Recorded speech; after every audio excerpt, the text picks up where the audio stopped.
Hi everybody, welcome to Sprague Woodturning. My name is Jim. So if this is your first time on my channel, this is predominantly a wood turning channel. I do a little bit of flat work, but it's predominantly stuff that's made on the lathe. And this week what we're going to do is combine two pieces of this awesome bird's eye maple. I'm not sure how well the camera's going to pick those up. And what I'm going to do is actually combine these two pieces with a resin that's not designed to do that, and that's the Pro Series from Designer Epoxy. And what that should do is introduce all kinds of thermal cracks, and then we'll be able to use the kintsugi method of repairing, well, pottery pieces, but in this case we'll be repairing epoxy pieces. So that's what we're going to do this week. First things first, we got to get these rounded so they'll fit into our bucket, and then of course get them cleaned up and get ready for casting. So this is the second time that I've used bird's eye maple in a project. This is going to be a haul form, as you've seen by the thumbnail. And this is my circle cutting jig. Works absolutely fantastic. I do find the only major issue that I have with it sometimes is trying to find the pin where I drill a hole in the piece of wood. But other than that, it works great. And there is a video on my channel showing how to make this if you're interested in making one. Last week was a really cool video. If you missed it, I'll link it at the end of this video, and it was sweet gum pods and combined with some walnut and of course hypershift and yellow tinted resin, which of course for me is kind of an intimidating color to work with. I find that it typically only works well with darker woods and not lighter woods, so I find it maybe are a little limited in its use, but you know, it's still a really cool color to work with, and it was actually quite popular as well. A lot of comments on it being kind of turning lime green, and I believe the reason why it looks lime green is because you got those dark sweet gum pods in there, and that's throwing the color off. Because at the end of the video, when I show it lit up, it's actually yellow. So it's important to actually scuff up the surface here and clean it up really well prior to casting. That way you won't have any adhesion issues. Okay, so it's decision time. Do we cast them like this or like this? I'm thinking that I want to go in this direction, and the reason for that is essentially this will create a curve around the outside where this won't. You'll just have two pieces of end grain together, and then just these two massive resin pockets here. I think that it's going to look better if it's oriented like this. So that's what I'm going to do.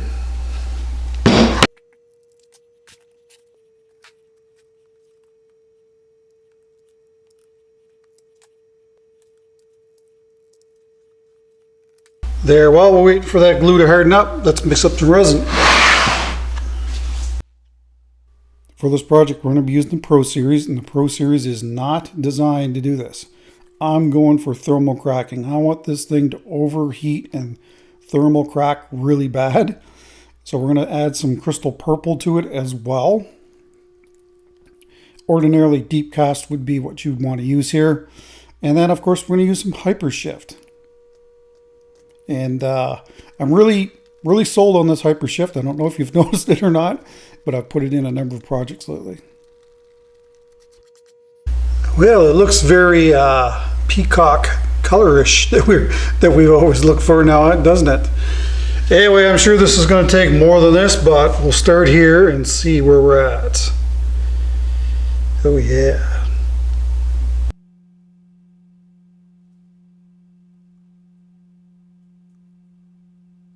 Here's another 1.5 liters. I actually mixed it a little bit stronger with the purple.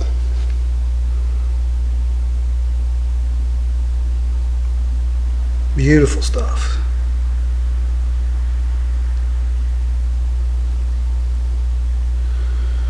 Ooh, she's thirsty. All right, this is the last of it. I don't think we're going to need a whole lot more. So I'm going to leave about that amount on the surface. That way, as these cracks fill up, there's going to be a little bit of reservoir for it to pull from. All right, I got to get this in the pressure pot, and we'll see you guys tomorrow. That's the great thing about using these. You can work with these projects tomorrow.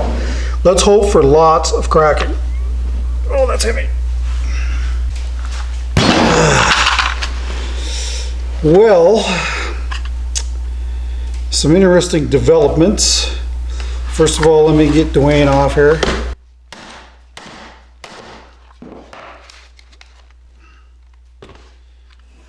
I'm surprised to see that our resin is gone. I was expecting to see lots of it on the top. You can see right down in there that it's actually gone away. But some of it leaked out somewhere. I don't know if this bucket's got a hole in it. I didn't pour any when I put it in the pressure pot.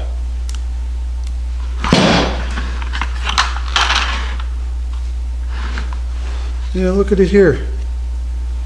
I wonder if this got so hot that it actually boiled. Well, anyway, no point in guessing. Let's get this out and have a look at it. So after thinking on this a little further than that, if that had got hot enough that it actually boiled the resin, then that hot melt glue would have melted as well. So I'm assuming it must have been maybe an air pocket that was trapped inside the casting, and then when I put it in the pressure pot, it probably just spewed out. Yeah, it's funny. It's loose on the bottom. That's weird.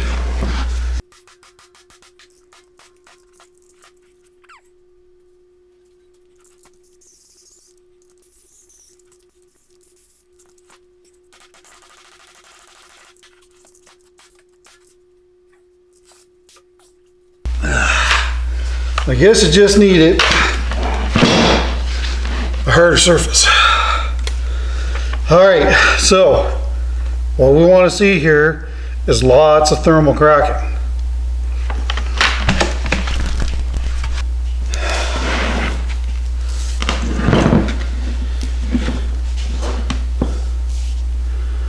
Well, there's some.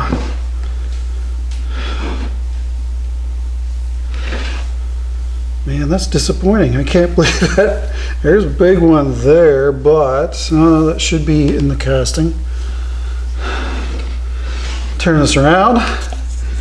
Now, look at that hypershift. This is gonna be cool. Oh man, I wanted more cracks, that's for sure. These aren't just, they're not good enough. Well, I guess maybe it's time to make our own. So if you're curious about the strength of epoxy, I'm giving her. I'm really giving this thing good smacks, and it's just not giving me the results I wanted. Eventually we get it, but anyway, that shows you how tough epoxy really is.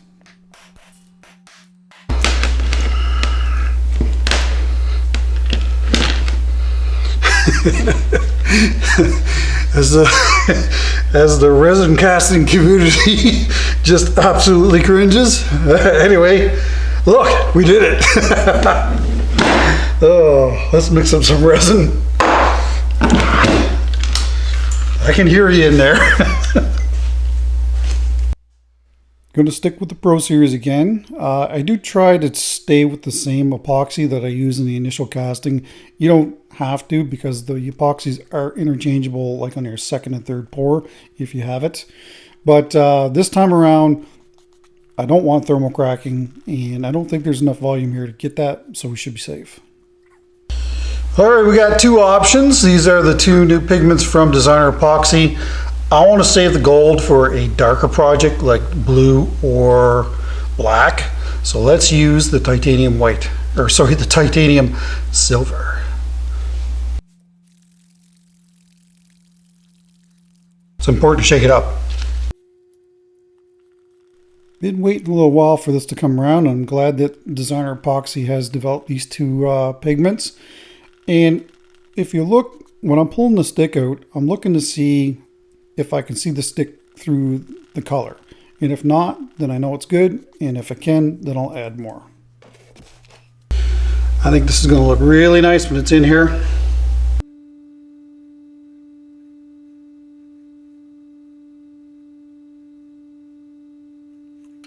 Vacuum chamber coming up.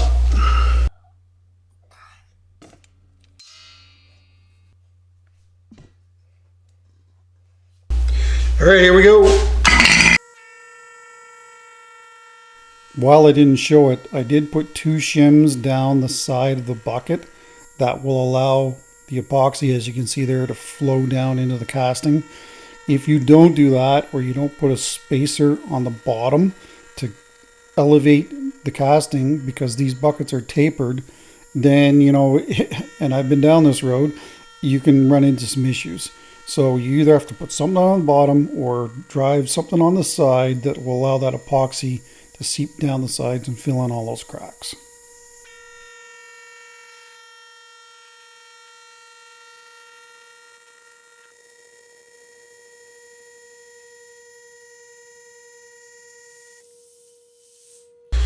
Well, that made a mess. Anyway, I was able to pull a full vacuum on that. So what I want to do is get this in the pressure pot while this is still nice and liquidy. I can see it flowing down over the edge. So hopefully there's enough there to fill in all these cracks, and we'll see you guys tomorrow. Oh, that's good. Well, good morning. It is the next day. Let's get these rocks off of here and get this out of here and get a look at it. I like seeing it. There's some resin on top of this. That means that hopefully all of the cracks have been filled in.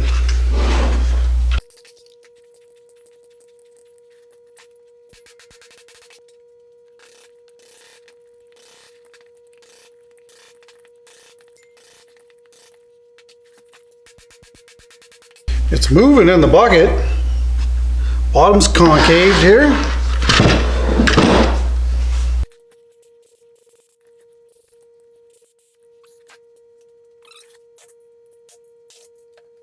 It's just really a suction thing.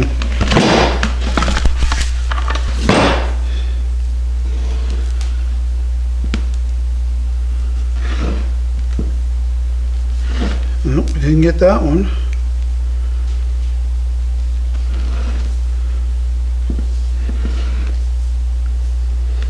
Other than that, I think it's going to be good. And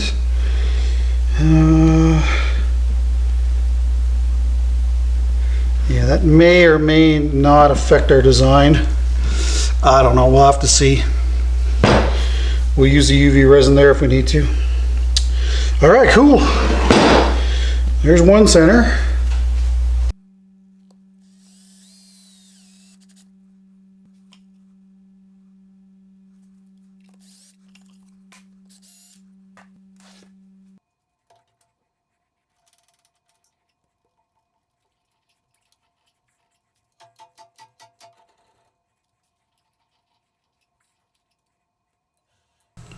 That's pretty good.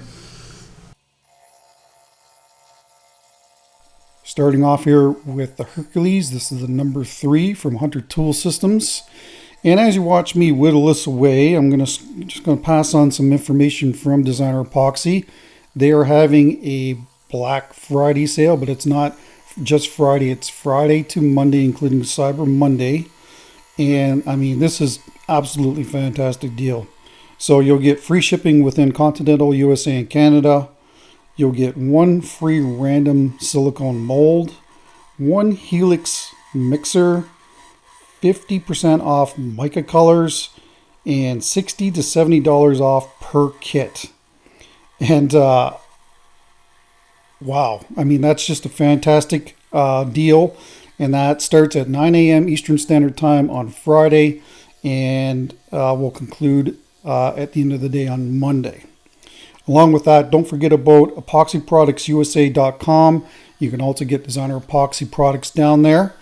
Unfortunately, my code will not work during this time frame, and that's just because, well, you're going to get a better deal anyway than using my code. So once the sale is over, then we'll switch back to my code. But hey, if you've been waiting to try designer epoxy, I think now is the time. Fantastic deal. As far as my other sponsors are concerned, I haven't heard from them if they're doing Black Friday sales or not, but I would definitely check them out online. And again, all the links are in the description down below. I'd be surprised if they're not going to do something for Black Friday. So anyway, it's Black Friday is always a crazy time, and you can certainly get some fantastic deals, and designer epoxy is going to be one of them.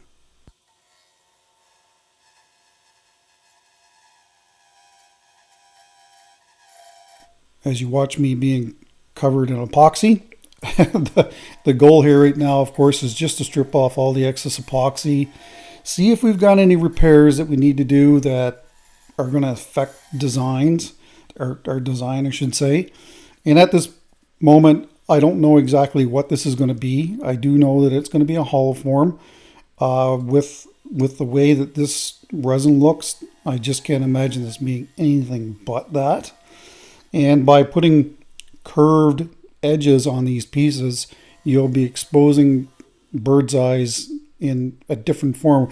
We're used to seeing bird's eye sitting on the surface of a board, but when it's in a turning, it really gives you a really different look that most people have never seen as far as bird's eye maple is concerned.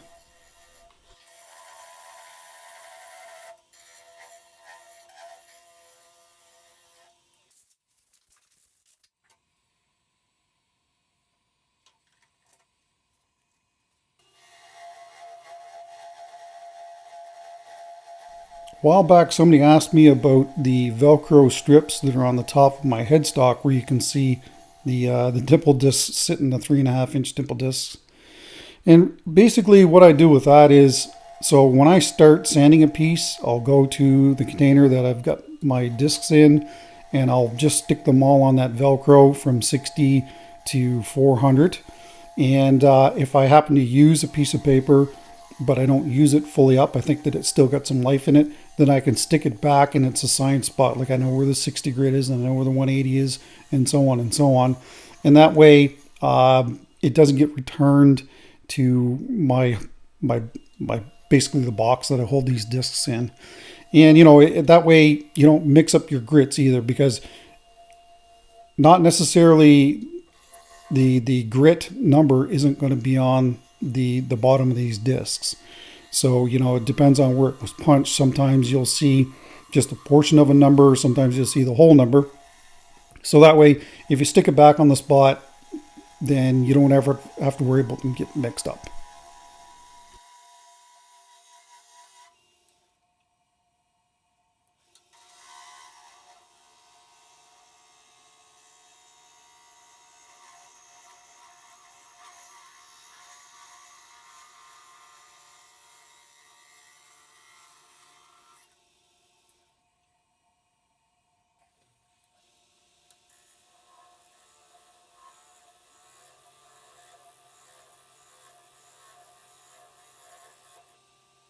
Just getting rid of the last little bit of ghosting here on the bottom of this piece, and then we'll be able to have a chat and figure out exactly what we're going to do with this.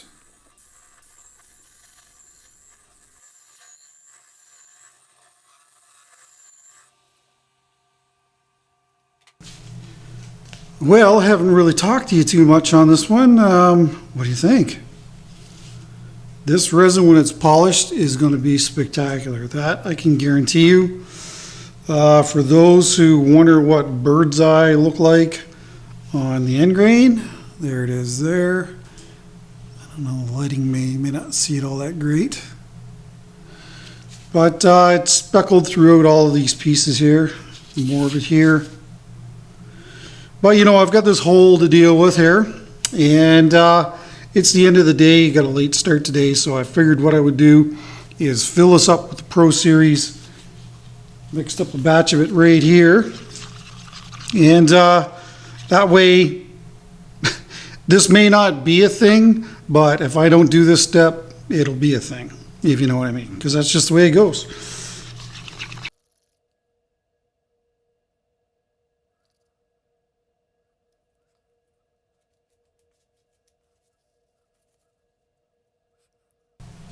There, to give you a sneak peek.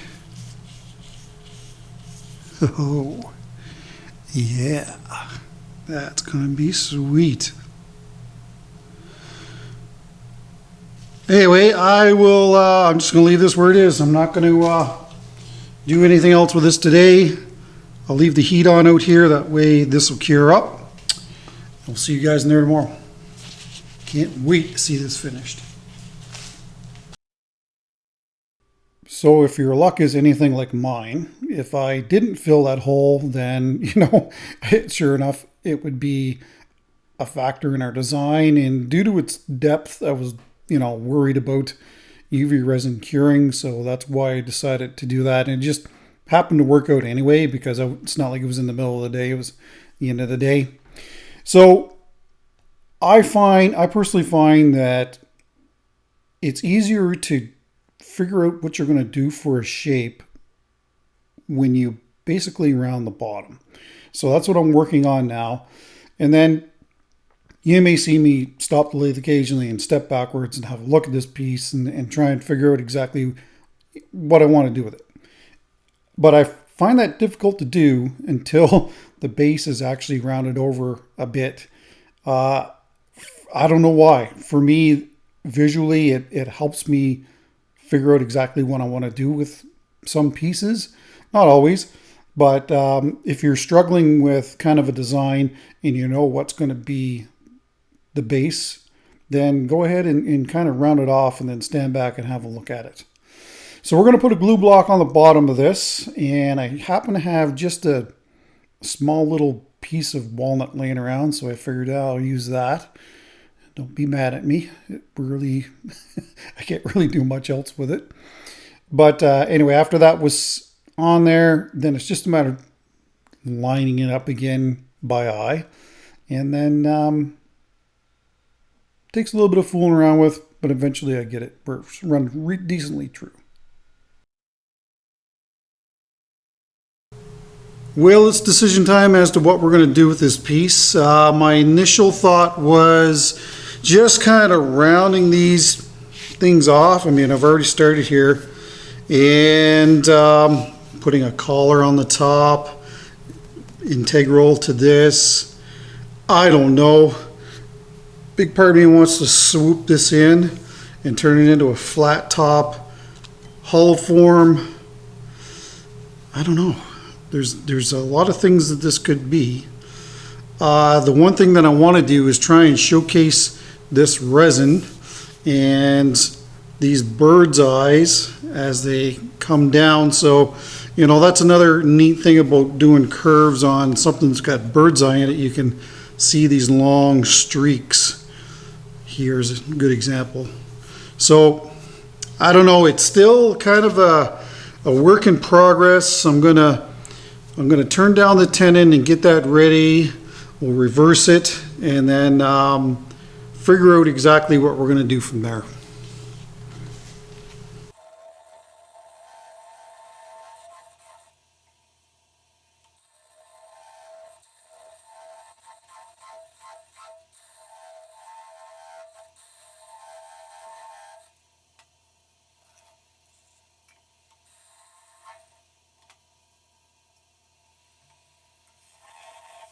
As far as tenon size is concerned, this may be a little small for the size and the weight of this piece. On the other end, it is always supported, so it's really not that big of a deal, I don't think.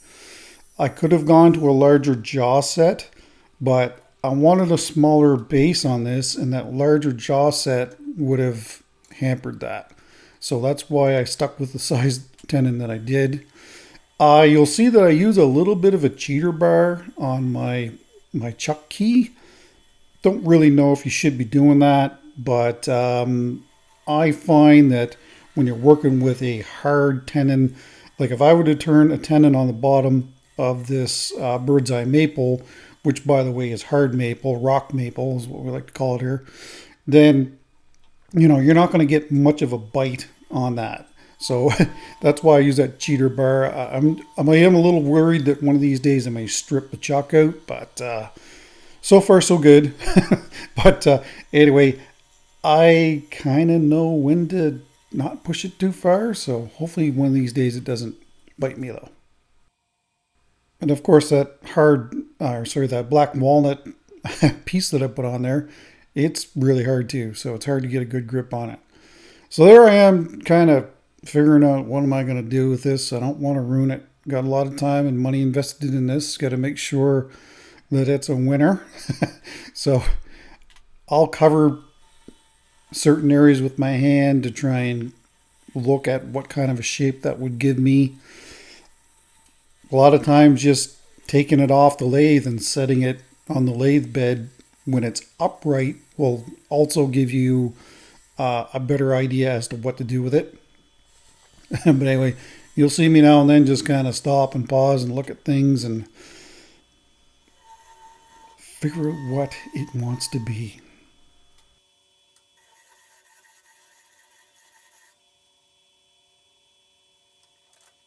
Here's a good shot at the Hercules and the positioning. Basically it's 45 and 45. That's what I find I really like to use the Hercules at. Cuts very efficiently at 45 and 45. You tend to not get much for chip out. The only time that you're really going to get chip out with the Hercules is before things are round. And turning resin is a patient game. You can't force it. If you force it, then you're going to lots of chip out.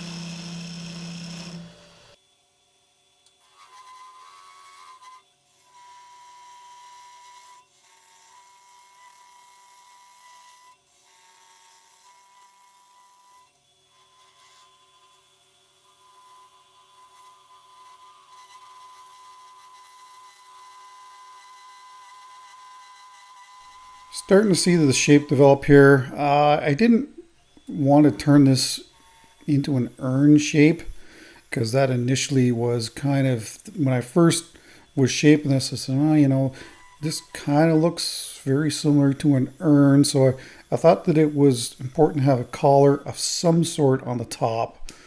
I'm not really happy initially with the collar that I initially turned on this, and we'll eventually change it up. But this certainly could be used as an urn. Just would have to turn a lid for it, and it certainly could be used for an urn, that's for sure.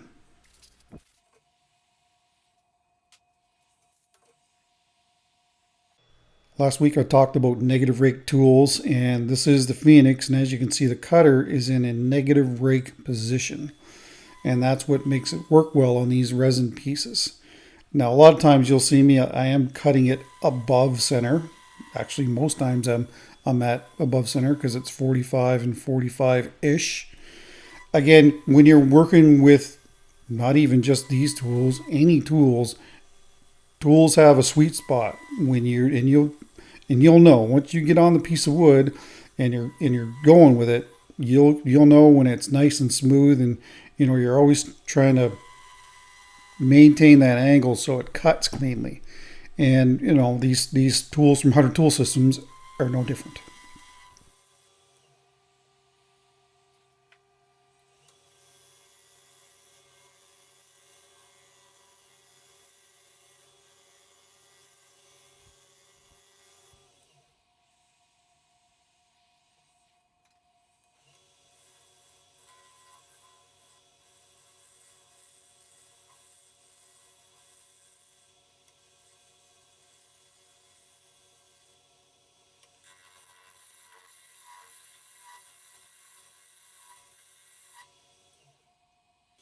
And this is what I was referring to earlier about tenon size. You'll see that, eventually I get pretty darn close to the jaws. And if I had to have my larger jaws on there, it would have affected the look of this piece on the bottom. Well, what do you think about her shape so far? I am not sold on this. I'm actually leaning more towards just off with its head. But I don't know. Visually, I don't know. I think that if this was like wider, it would be better, but I don't want to take any more away from this. But anyway, what I'm going to do is there's some small, fine little holes here. So before I quit today, I'm going to fill these in. Get some better light here. And what we're going to do is use the Starbond Thin. So you'll notice that most of the areas that I do fill here, they're probably close to that thermal crack that was filled in. And again, this is to be expected. Another thing of note, if you look at the cracks in the wood, they also the thermal cracking continues on into the resin. I thought that was cool. Well, all right, that's it. As my heater kicks on here. Anyway, I'll think on this overnight. I'll see you guys tomorrow. All right, well, it is the next day. So after thinking on this overnight, I'm getting rid of this. I don't like the look of it. I'm just going to sweep up, I think. Well, what's even bothering me more is this little knot that's here. And I'm hoping to delete this, but I'm worried that it may go through on an angle like this. And, it may be one of these things that we have to live with. Possibly cut it out. But the thing is, when you mix up the resin, it'll never match this. So, I don't know. It's good and solid. Nothing's going to happen. But anyway, I would prefer it not be there. Anyway, we'll trim this up, get rid of this collar, and get to hollowing. So if you watch my channel quite a bit, you'll know that I'm not a fan of knots. I never have been, and I don't think I ever will be. The one thing that was really kind of messing with me with this knot in particular was its location.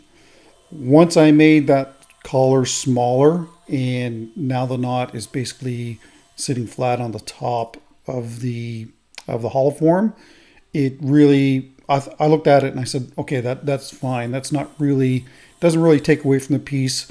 It's a character piece, and it in reality probably adds to it. Switching back to the Phoenix here, trying to figure out exactly, I wasn't really sure if I was going to try and cove that area out or what exactly I was going to do. Again, it's all just kind of winging it and figuring out as you go. And the one thing that I really hate about wood turning is when it comes off, it's gone. There's no putting it back on. I'm a little jealous sometimes of potters, and I know that potters will say, well, it doesn't really work that way, but it's more forgiving than wood turning is. Once it's shaved off, it ain't coming back. And there you go. There's the surface cut, very clean, ready for sandpaper at this point. But first of all, we're going to drill this piece out, and then of course we're going to hollow it. I believe I started with 1 3/8 inches, and then I stepped it up to 2.5 inches. That allows the Jacob's chuck to go past the opening. Anyway, once we reach the depth that we need, we'll be able to move on to hollowing.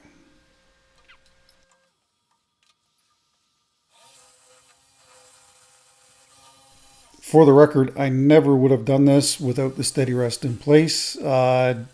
At this point, if I had to guess, that casting probably weighs a good solid 15 pounds, maybe even more than that. So not taking any chances with this beautiful piece because I don't want to see it come off the lathe and fly across the shop.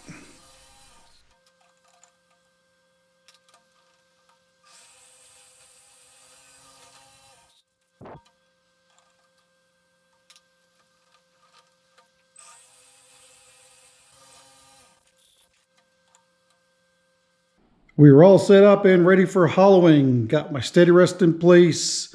This is the captive system from oneway.ca. And I also have the retrofit tool in from Hunter Tool Systems. The reason why there's one on the back side is so that this will clamp down evenly. I did talk to Mike Hunter, and there is a clamp on the way that hopefully would be for sale on his website. So anyway, let's see how we do. Open up some room inside of this and see how we make out.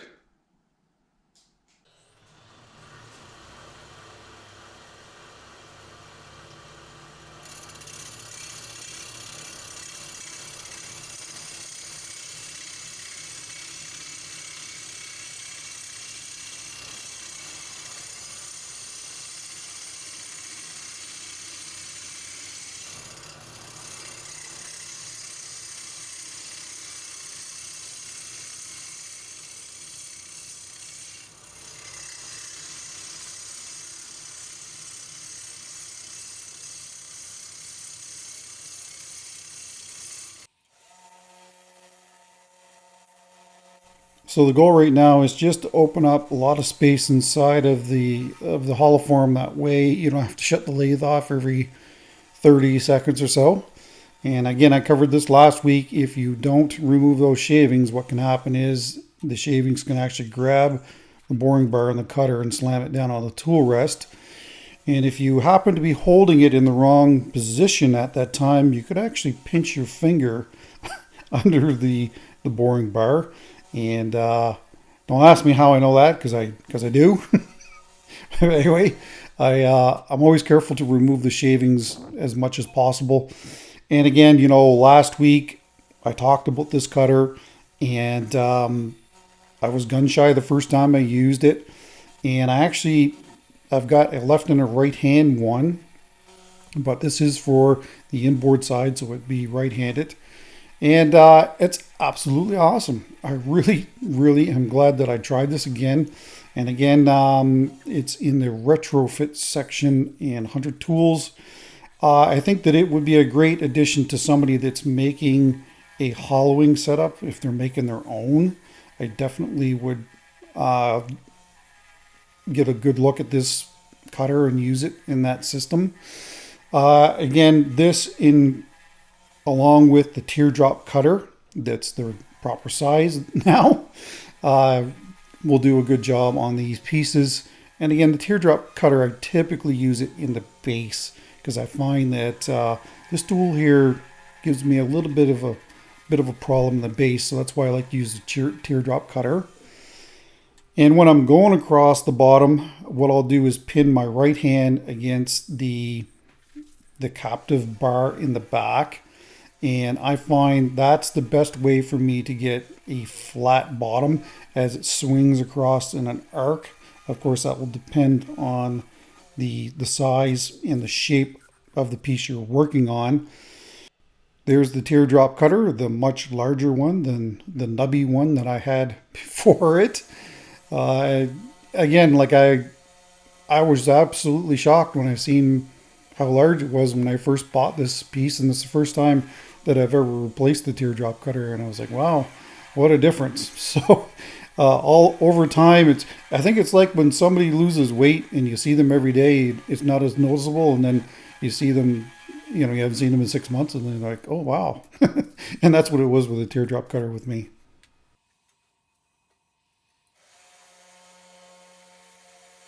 Been a few comments about what's happening with the move and where we're at with all of that, and it's still very much up in the air. The plan is still to build in the spring. We really were hoping to get the foundation in for the workshop this fall, but the problem is the land hasn't been transferred into our name yet, and the registry office in New Brunswick seems to be taking forever for that to happen. So, you know, it's like we told our builder that, you know, until the land is in our name, we can't really do anything, even though it's technically going to be family land. It's, you know, it'll be in my father-in-law's name, but you know, as far as the bank is concerned, that's not going to work. So I'm still working on the wife to get my 4 feet back from my workshop. Even though she says that my workshop's too big as it is. Well, it can never be big enough. I don't care what anybody says, unless it's a warehouse or something like that. You can't have a workshop that's big enough. The one hindrance that I have with my current workshop, and it's still a decent sized workshop, don't get me wrong, it's 28 by 32, that's the overall dimensions. There is 6 feet of rooms on one side where my clean room is and where my dust collector and air compressor room is. But filming is tight, and all of the equipment that I have in my workshop, and I don't even really have really large industrial machines, which I do plan on getting on the other end at some point after the workshop is up and running, and we can figure out exactly where all the layout is going to be in the workshop. To be perfectly honest with you, I just really haven't even really given it a whole lot of thought. But I want my 4 feet back, because I know that I feel like I'm going to be missing it in the future. But we had to trim my workshop down a little bit due to the cost of the build for the workshop and the house.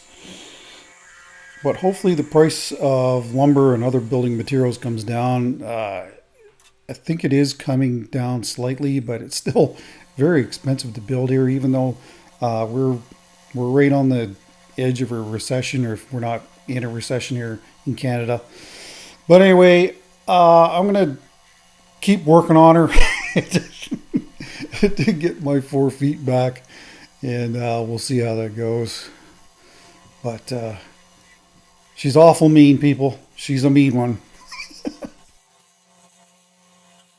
I should mention that we've switched to the double bent bar here. That's what I'm using. And for those who are not familiar with the laser setup on this system, you set the laser and the cutter to whatever thickness you want. In this case, I'm shooting for 1/2 inch thickness. So when that laser elongates on the surface like it is there and starts to disappear, then that means that you've achieved your wall thickness. I usually do it in steps. I'll set the laser up at, say, I don't know, 7/8 of an inch, and I'll go in and I'll try to do the majority of the piece, and then close that up and just doing it in increments. You could certainly just set it at 1/2 inch, but I don't know. For some reason, I've always done it this way. I don't know if it's right. I don't know if it's wrong. I do plan on modifying this steady rest, turning it into a 3-wheel setup as opposed to a 4. And I'm going to delete the wheel that's on the left side as you're looking at it right now, and then basically turn the wheel that's on the right side up on an angle so that it sits essentially on the top of the form. And I believe that that's going to give me enough support that, you know, I'm not too worried about it coming out of the chuck, but you never know. But as of right now, I'm thinking I'm losing about 2 inches worth of laser on the side of the forms, and that's not really the greatest for sure either. I might actually put a thinner bar across the very top of this as well. Either way, it's on my long list of things to do, and I will get to it eventually, along with some other shop modifications that I want to do, but it's just very busy times right now.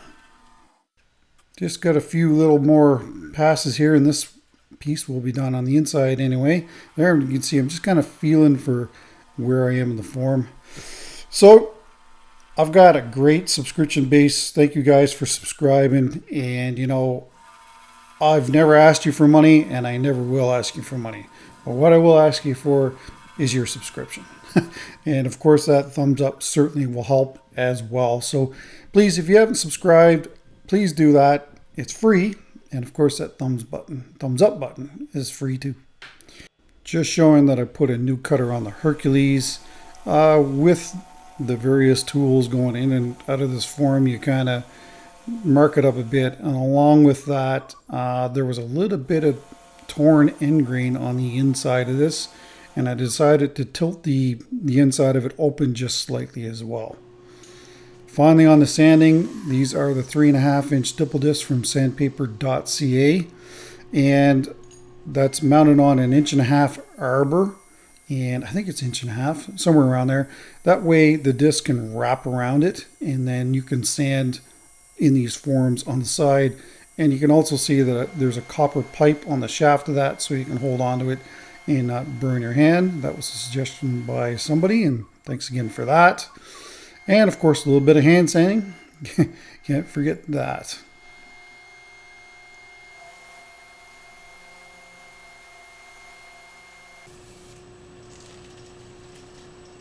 I don't know how many times I've done that. All right, we're going to do a resin finish on the inside of this. I've got 6 ounces of Pro Series mixed up here. So the main reason why I want to use the epoxy on the inside of this is inside of this I noticed there's a little thermal crack in there that never got filled, so this will help strengthen that. And it'll help it glow better when you put a light inside of it when it radiates out through here.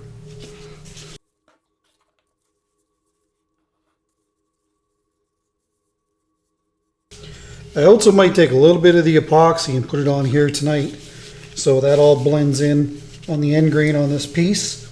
Still got to do a final trimming on this, but I prefer to do this way and then trim up the outside tomorrow, and then we'll get our first coat finish on it.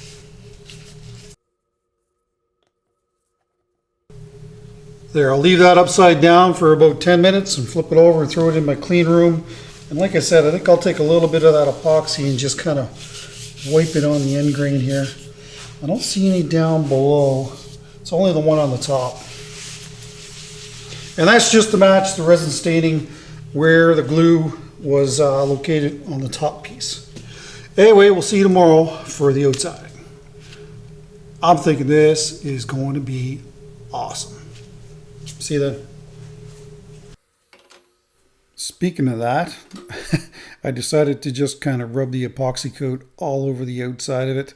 That way, again, near the top, there was some kind of questionable grain and some tear out. So by rubbing that epoxy in there, that'll stiffen up that grain, and then you can cut it cleanly. And of course, then you can sand it properly and never know it was ever an issue at all. And now that, you know, we see the knot in its location, it doesn't take away from the piece at all. I'm actually, I mean, I'm not going to lie, I would probably prefer that it's not there, but it does add a certain amount of character to the piece as well.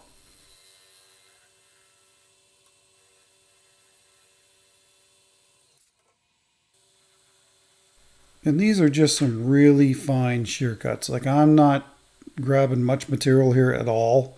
I am trying to even up any resin staining that there may be, epoxy staining, if you will. But with that brand new cutter on there, man, does it cut nice and cleanly.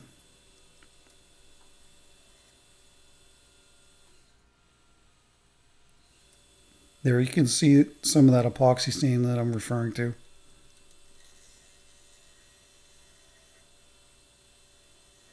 This will also fill in any small remaining holes that there may be in the resin area as well.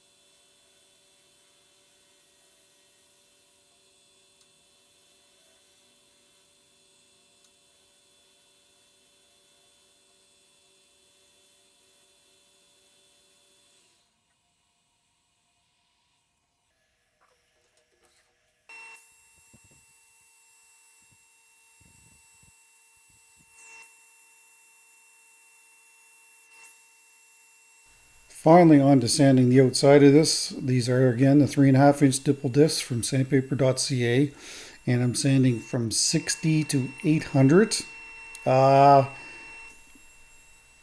You'll see me at some point pull the disc off of the sander and then reach in as far as I can, and the main reason for that is because I am going to put Waterlux in across the very top of this, so I'm trying to sand as best I can, but it's pretty tough to get your fingers in there. Anyway, when that's done, we'll move on to buffing with the Triple E buffing compound and then some denatured alcohol to clean things up. People have been asking me if it raises the grain. I find when it's sanded to 800 and then buffed, it typically does not. Well, good morning. This is the first coat of Waterlux Gloss.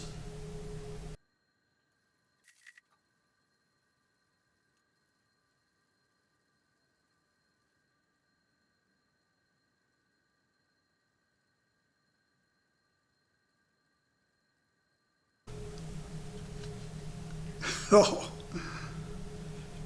wow.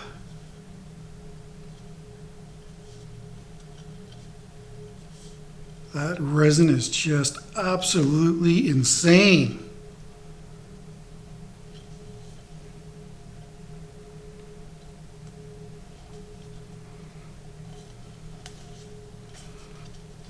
Any streaks you see here, those are the bird's eye. I'll try and get some better light here.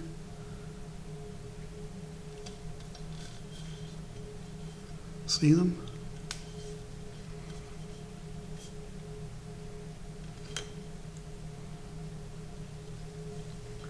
Absolutely amazing. I think that this is actually number one. Let me know in the comments what you think about this beautiful hollow form. So cool. See you tomorrow for the second coat. Wow. As I always do between coats of the Waterlux, I'm going to buff again with the Triple E buffing compound. Yeah, that will knock the finish down and take any lumps and bumps out of it. And for the opening, I'm going to sand it with, well, rub it with the 6.0 steel wool because I can't get the buffing compound in there. And of course, the denatured alcohol. Good morning. This is the second coat of Waterlux Gloss.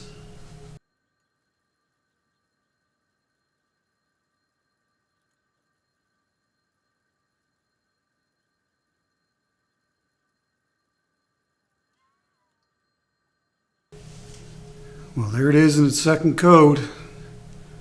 Look at that resin, just absolutely sparkle. Very, very cool. And the bird's eye maple, well, hey, it ain't bad either. Tons of it right there. It's all bird's eye, very top. All right, well, it looks like 2 coats is going to do it because the epoxy coat before this. So we'll see you when we're doing the bottom. Boys, I don't know. Could be number one. Lots of bird's eye down there too. Light hits them right. All right, we'll see you tomorrow when we're doing the bottom. So as you watch me throw this on the vacuum chuck and finish the bottom, I would like to personally thank you all for watching the video. Those that have come this far anyway, I really do appreciate it. I did have the little hole in the bottom from when I was using my circle cutting jig, so then I needed to make a little mortise underneath the hair. No big deal. Yes, I do mortises on occasion. Regardless, all my bottoms of my bowls are always concave. All right, let's have a last little chat about this beautiful hollow form and let me know what you think. Well, what do you think about that? I'm going to say that this is some of the best resin, if not the best resin that I've done to date.